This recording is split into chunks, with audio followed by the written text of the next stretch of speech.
তুরস্কের পাঠানো ড্রোনটি mister রাইসির helicopter বিধ্বস্তের স্থান খুঁজে বেড়াচ্ছিল। এলাকাটি স্ক্যান করার পর ড্রোনটি একটি থার্মাল সোর্স শনাক্ত করে এবং ওই অবস্থানের তথ্য ইরানি কর্তৃপক্ষের সাথে শেয়ার করা হয়।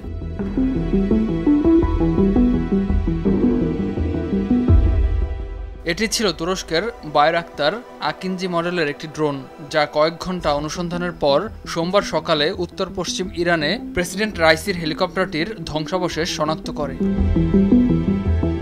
এটি একটি সশস্ত্র ড্রোন যা 40,000 ফুট উচ্চতায় উঠতে সক্ষম। তুরস্কের প্রতিরক্ষা মন্ত্রণালয় বলছে, ইরানি কর্তৃপক্ষ তুরস্কের পররাষ্ট্র মন্ত্রণালয়কে অনুরোধ জানানোয় তারা একটি আকিঞ্জি ইউএভি এবং একটি নাইট ভিশন কুগার ড্রোন পাঠায়। রাইসির হেলিকপ্টারটির অনুসন্ধান অভিযানে অংশ নেওয়ার জন্য সেই ড্রোন দুটি পাঠানো হয়। এছাড়া অনুসন্ধানে সহায়তায় 32 জন পর্বতারোহীর একটি দল এবং 6টি উদ্ধারকারী গাড়িও পাঠানো হয়।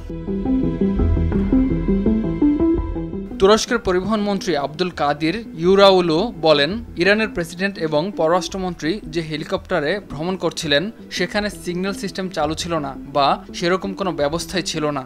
হেলিকপ্টার দুর্ঘটনার বিষয়ে তুরস্কের একটি জরুরি গবেষণা ও সমন্বয় কেন্দ্র স্থাপন করা হয়েছে এবং ইরান সীমান্ত এর